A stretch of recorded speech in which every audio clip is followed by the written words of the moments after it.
Hello guys, good morning दोस्तों लोग। और उम्मीद करता हूँ आप लोग कैसे हैं, अच्छा होंगे। देखिए हम अभी आए हैं मंडी की तरफ जा रहे थे सिटी पे, तो क्या करें सिटी बंद है और उसका किसी का नाना डेट कर दिया, इसी कारण हम लोग नहीं जा पा रहे।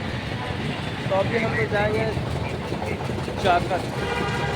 चाकन चाकन मैंने शूटिंग करना है आज।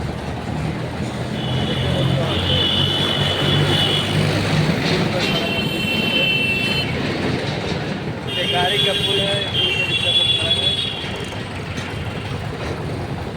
और बगल में मिलता है ये गाड़ी का।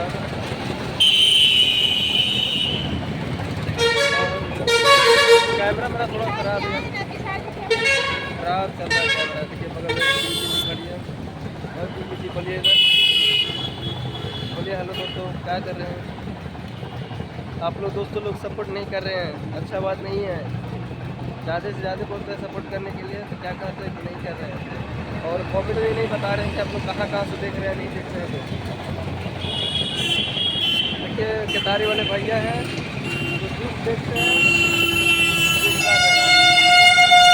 बहुत सारे गाड़ी चलते रहते हैं दोस्तों लोग, इसलिए आवाज़ थोड़ा कम जाएगा मेरा गाड़ी के वजह से मेरा। ठीक है दोस्तों, मैं बाद में आप लोग से मिलूँगा, ठीक है।